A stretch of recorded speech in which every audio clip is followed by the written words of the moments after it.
देखिए, जितने भी लोगों का जमीन रोड से सटा है या चेवरात में है, अब इन लोगों का जमीन जो है सत्तू के भाव में लिया जाएगा। इसका फैसला ऐसा क्यों किया गया है? 45,000 एकड़ जमीन जो है एक समान रेट में लिया जाएगा, एक समान पैसा दिया जाएगा। ये 24 जिला का लिस्ट जारी हो चुका है। बिहार भूमि राजस्व विभाग की तरफ से यह नोटिस जारी किया गया है कि 45,000 एकड़ जमीन जो है उस भूमि को अधिग्रहण किया जाएगा। और आपको पता है कि भूमि अधिग्रहण गवर्नमेंट किस लिए करती है। भूमि अधिग्रहण का मतलब होता है कि गवर्नमेंट उस जमीन को लेती है अपने हिरासत में और उसका बदले में मुआवजा देती है। तो मुआवजा की जो बात कर रहे हैं, जो 2 साल पहले, 4 साल पहले, 10 साल पहले जो मुआवजा मिल चुका है, अब उस हिसाब से अगर आप मुआवजा खोजिएगा कि मेरा ज़मीन 4 लेन पर है, मेरा ज़मीन रोड से सटा हुआ है, तो इसकी कीमत ज़्यादा होगी और आपके ज़मीन के पीछे वाले ज़मीन की कीमत कम होगी। तो ये सब आप लोग सोचना छोड़ दीजिए, क्योंकि सरकार का कहना है कि एक समान राशि, एक समान मुआवजा दिया जाएगा।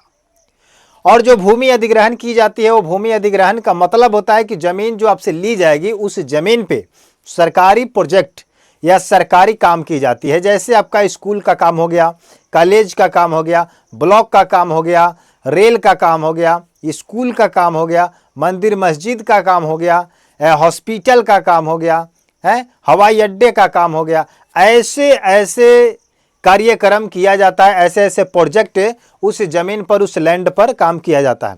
लेकिन जो 24 जिला का जो लिस्ट जारी है, उस 24 जिला के लोग अब सावधान हो जाइए, क्योंकि आपका जमीन आपके हाथ से जाएगा और उसके बदले में जो आपको मुआवजा मिलेगा, मिनिमम समझिए कि 0% के बराबर, एक मार्केटिंग सब्जी के बराबर। क्या है पूरी जानकारी मैं आपको बताने का प्रयास करूंगा, लेकिन आप लोग ध्यान से सुनिएगा कि अब क्या कुछ नोटिस जारी किया गया है। इसमें लिखा गया है कि एक मौजे की सभी जमीन का समान मुआवजा मिलेगा। अगर आपके किसी एक मौजे में आपका भी जमीन है, मेरा भी जमीन है, किसी और का भी जमीन है, तो सबको एक समान राशि दिया जाएगा। ऐसा नहीं है कि उसमें किसी को ज़्यादा दिया जाएगा, किसी को कम दिया जाएगा। भले ही मेरा ज़मीन सड़क के किनारे से लगा हुआ है, तो ऐसा नहीं है कि मेरा ज़मीन जो सड़क से लगा हुआ है उसका कीमत करोड़ों रुपए हो जाएंगे, 10, 20, 50 लाख रुपए हो जाएंगे, और मेरे सटे हुए पीछे ज़मीन अगर है, आपका है या किसी और का ही है, तो उसका भी ज़मीन अगर उस अधिग्रहण में जाता है, तो उसका भी ऐसा नहीं होगा कि उसको 2-4 लाख दिया जाएगा, हमें 10, 20, 50 लाख दिया जाएगा। ऐसा नहीं होगा। इसके लिए एक प्रावधान नियम लागू किया गया है कि एक मौजा के सभी जमीन का, अगर एक मौजा मान लीजिए कि बहुत बड़ा है या छोटा, इससे मतलब नहीं है, आप लोग मौजा जानते हैं, तो अगर एक मौजे में 10-20 बीघा, 200-400 बीघा जमीन है और जहां से उसकी प्रोजेक्ट गुजरने वाली है गवर्नमेंट की, उस प्रोजेक्ट के अधीन अगर आपकी जमीन आता है या किसी का जमीन आता है, तो सभी का जमीन का रेट एक वैल्यू दिया जाएगा, किसी को अलग अलग नहीं दिया जाएगा। और आगे की जानकारी आपको मैं बता रहा हूं। अगर इस चैनल पर अगर नए हैं तो चैनल को सब्सक्राइब करके वीडियो को लाइक कीजिएगा। और जो हम बातें बता रहे हैं, इस बात को लेकर के आपके मन में क्या प्रश्न उठ रहा है, इस भूमि अधिग्रहण को लेकर, इस रेट को लेकर, एक मौजा एक समान राशि को लेकर, आप कमेंट बॉक्स में हमें जरूर बताइएगा। थोड़ा सा हम चलते हैं, इसमें जो बातें लिखी गई है, इसमें लिखा गया कि 45,000 एकड़ से अधिक भूमि का हो रहा है अधिग्रहण। 24 जिले में भूमि अधिग्रहण की प्रक्रिया शुरू हो चुकी है। परियोजना के लिए राजस्व एवं भूमि सुधार विभाग ने मुआवजा नीति में बदलाव का प्रस्ताव तैयार किया है। यानी कि 24 जिले में भूमि अधिग्रहण का प्रक्रिया शुरू हो चुका है, वहां पर परियोजना के लिए, प्रोजेक्ट के लिए। उसके बाद कह रहे कि राजस्व एवं भूमि सुधार विभाग, तो आप लोग को पता है कि बिहार भूमि राजस्व विभाग का अधिकारी कौन है, उसका मंत्री कौन है। तो बिहार भूमि राजस्व विभाग के मंत्री दिलीप कुमार जायसवाल जी हैं, उसका मुख्य सचिव जय सिंह जी है। तो ये सभी लोगों के नेतृत्व में कहा गया है कि नीति में बदलाव का प्रस्ताव तैयार किया जा रहा है। यानी कि जो हम मुआवजा को लेकर, राशि को लेकर, जो पैसा को लेकर बात कही गई है, ये पैसा में बदलाव किया जाएगा। सबको एक सम्मान दिया जाएगा, चाहे जो आगे है वो, पीछे है वो, या बीच से गुजरता हो प्रोजेक्ट आपका, उससे कोई दिक्कत नहीं है। सबको एक सम्मान राशि दी जाएगी। आ रही है बात समझ में? आगे इसमें लिखा गया है कि अभी नए प्रावधान क्या है और यह क्या बदलाव होगा, इसका फायदा क्या होगा, यह सब कुछ इसमें लिखा हुआ है। तो थोड़ा थोड़ा हम सब कुछ करके आपको बताने का प्रयास करेंगे। इसमें लिखा गया कि सरकारी परियोजना के लिए जमीन के अधिग्रहण में रैयतों को अब दूसरे के साथ ही मुआवजे के आधार पर भी मुआवजा मिलेगा, यानी कि एक मुआवजा की जमीन के लिए अलग अलग नहीं बल्कि एक समान मुआवजा मिलेगा। राजस्व एवं भूमि सुधार विभाग की ओर से जल्द ही इस आयास का पत्र जारी किया जाएगा। इसमें भी स्पष्ट लेटर लिखा गया है कि अलग अलग नहीं बल्कि एक समान मुआवजा मिलेगा, और कैसे मिलेगा, किस रेट से मिलेगा, कट्ठे के हिसाब से मिलेगा, उस हिसाब को आयास पत्र जारी किया जाएगा। कहाँ से? राजस्व एवं भूमि सुधार विभाग से। वर्तमान में किसी सड़क या शहर मुख्यालय से सटे होने के आधार पर जमीन का मुआवजा दिए जाने का प्रावधान है। ऐसे में अवसर, असंतोष या विवाद की स्थिति उत्पन्न होती है। एक ही मुआवजा में जमीन रहने के बावजूद भी किसी रैयत किसान को अधिक मुआवजा मिलता है, जबकि बगल की जमीन के लिए दूसरे रैयत को कम राशि मिलती है। यहाँ पे स्पष्ट लिखा हुआ है कि अगर आपकी जमीन वर्तमान स्थिति में किसी सड़क से सटा हुआ है, किसी शहर मुख्यालय से सटा हुआ है, तो वहां पर क्या किया जाता था, पैसा देने, मुआवजा देने की तो प्रावधान है ही, लेकिन वहां पर क्या था, अंतर था कि जिसका जमीन सड़क से सटा है उसका मुआवजा ज़्यादा मिलेगा, जिसका जमीन मुख्यालय से सटा है या किसी सरकारी प्रोजेक्ट से सटा हुआ है तो उसका अलग रेट लगेगा और दूसरे की जमीन अलग रेट पर लगेगा। तो ये चीज़ क्या था कि समाज में विवाद, असंतोषजनक स्थिति उत्पन्न करती थी कि उसका इतना मिल सकता है तो हमें कितना मिलेगा, हमारा कम क्यों हो रहा है।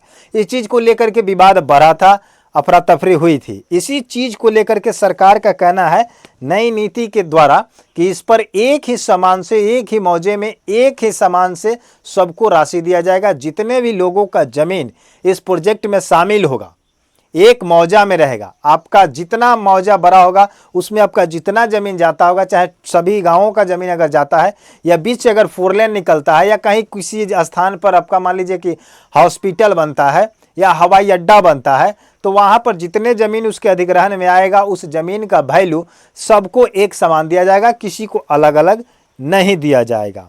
आ रही है बात समझ में? अब इसमें लिखा है कि विभाग के अनुसार अभी राज्य में 45 एकड़ से अधिक जमीन अधिग्रहण किया जा रहा है। इस पर 30,000 करोड़ खर्च करना है। जो 45,000 एकड़ जमीन जो अधिग्रहण कर रही है गवर्नमेंट, इस पर 30,000 करोड़ खर्च होगा। सबसे अधिक उद्योग विभाग के लिए 24 जिले में जमीन अधिग्रहण किया जा रहा है। उद्योग के लिए 24 जिला में जो भूमि का अधिग्रहण किया जा रहा है वो उद्योग के लिए किया जा रहा है, जिस पर इतना बड़ा खर्च होने वाला है। इसके अलावा राष्ट्रीय और राज्य उच्च पथ, रेलवे, हवाई अड्डा हैं, व्यवहार न्यायालय, ये सभी चीज़ों, स्वास्थ्य, शिक्षा, अन्य विभाग परियोजनाओं को लेकर भूमि को अधिग्रहण किया जा रहा है। आपको हम पहले ही बताए हैं, स्वास्थ्य को लेकर यानी कि अस्पताल, शिक्षा को लेकर स्कूल, हवाई अड्डा, रेलवे हैं, व्यवहार न्यायालय यानी कि जिसको आप लोग कोर्ट कचहरी भी बोलते हैं, ऐसे ऐसे चीज़ों को बनाया जाएगा आपके ज़मीन को लेकर के, आपके ज़मीन को अधिग्रहण करके। लेकिन यहाँ पर यही समस्या बन रहा है कि सभी लोगों का मुआवजा का जो रेट है एक समान मिलेगा, किसी को ज़्यादा किसी को कम नहीं मिलेगा। चाहे मुख्यालय से सटा हो, चाहे 4 लेन में हो, चाहे आपका शहर में हो, इससे कोई मतलब नहीं है। इसकी नई नीति राजस्व विभाग, राजस्व मंत्री दिलीप कुमार जायसवाल जी के नेतृत्व में और मुख्य सचिव जय सिंह के नेतृत्व में इस चीज़ की प्रक्रिया को तैयारी किया जा रहा है। तो आप लोगों से बस इतना रिक्वेस्ट है कि आप लोग इस एक मुआवजा, एक सम्मान को लेकर के आप लोग क्या कहना चाहते हैं कमेंट सेक्शन में जरूर बताइएगा।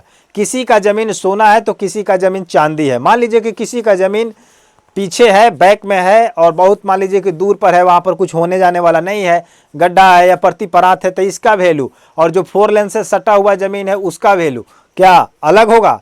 लेकिन अगर वही ज़मीन, एक बात और आपको हम बता देते हैं कि अगर वही ज़मीन 4 लेन से सटा है या सड़क से सटा है या किसी शहर से सटा है या किसी सरकारी अफसर और दफ्तरों से सटा हुआ है, अस्पताल से, स्कूल से, रेलवे से, हवाई अड्डा से, मुख्यालय से, तो उस जमीन को अगर आप बाई करना चाहते हैं, परचेज करना चाहते हैं, खरीदना चाहते हैं, तो उसका रेट जो रजिस्ट्री ऑफिस में लगता है उसका रेट अलग लगता है। वही रेट आपसे अलग ली जाती है। कहा जाता है कि ये 4 लेन है, आपके जमीन से रास्ता गुजर रही है, आपका सरकारी सड़क गुजर रहा है, गवर्नमेंट का NH गुजर रहा है, तो वहां पर रेट आपका अलग हो जाता है। रजिस्ट्री ऑफिस में जाकर के आप ज्यादा पैसा खर्च करते हैं। लेकिन वही जमीन अगर कहीं आप प्रति परात चेमरात में खरीदते हैं तो उसका MBR बदल जाता है। कहा जाता है कि ये प्रति परात है, ये कृषि योग्य जमीन है, इस पर आपका रेट जो है अलग लगेगा। तो आप जब उस जमीन को लेते हैं तो आपसे पैसा अलग अलग भेदभाव से लिया जाता है कि ये 4 लेन है और ये चेमर में है। इस पे आप मकान बनाएंगे, होटल बनाएंगे, बहुत बड़ा बिल्डिंग बनाएंगे तो इसका रेट कुछ अलग होगा और इसका रेट कुछ अलग होगा। तो जब आपसे आम पब्लिक से वही जमीन खरीद बिक्री करने में रेट अलग अलग लिया जा सकता है, तो वही जमीन जब गवर्नमेंट पब्लिक से ले रही है तो फिर अलग अलग क्यों नहीं होगा? इसका एक समान कैसे कर दिया गया है? आखिर कहीं ना कहीं इसमें जलसाजी है। जनता को बेवकूफ बनाया जा रहा है, जनता को लूटने के लिए, जनता को परेशान करने के लिए अब एक सम्मान एक मुआवजा देने का प्रावधान हो गया है। तो ठीक आपको भी यही लागू करना होगा। मैं गवर्नमेंट से यही कहता हूं और आम जनता पब्लिक से भी कि जब आप भी रजिस्ट्री अगर कराने जाते हैं तो सड़क का वैल्यू और चेवर का वैल्यू जो आप रजिस्ट्री ऑफिस में लेते हैं वो भी आपको एक सम्मान रखना पड़ेगा, कोई अलग अलग नहीं होना चाहिए। समझ रहे हैं जनता? हम आम जनता से रिक्वेस्ट कर रहे हैं कि अगर आप हमारी बातों से सहमत हैं तो इस वीडियो को शेयर कीजिए और कमेंट कीजिए कि आप राय से सहमत हैं या अपना कुछ विचारधारा रखना चाहते हैं। अगर हमारी बात अगर सत्य है, सही है, तो आप इस पर कमेंट करके लाइक दबा करके इस वीडियो को शेयर कीजिए और कमेंट में अपना राय जरूर लिखिएगा कि जब जनता भी अगर जमीन खरीदने जाती है तो उसको भी रोड का वैल्यू और चेवर का वैल्यू दोनों का एक ही रेट लगना चाहिए, न कि अलग अलग, न कि 4 लेन का अलग और चेवर का अलग, कृषि योग्य जमीन का अलग। दोनों का एक सम्मान लगना चाहिए, तब जाकर के आपका भूमि अधिग्रहण सफल होगा और जनता इसमें साथ देगी। अन्यथा हो सकता है कि इस पर साथ नहीं देगी। हम किसी जनता को या किसी चीज को भड़काने उस्काने की बातें मैं नहीं कर रहा हूं, बट इस चीज को सोचने की जरूरत है कि मैं जो बातें कर रहा हूं उसमें और गवर्नमेंट जो बातें कर रही है उसमें कितना का फर्क है। उम्मीद करते हैं कि आप लोग समझ चुके होंगे हम कहना क्या चाहते हैं, लेकिन आप लोगों से बस इतना ही रिक्वेस्ट करेंगे कि चैनल पर अगर नए हैं तो सब्सक्राइब कर लीजिए।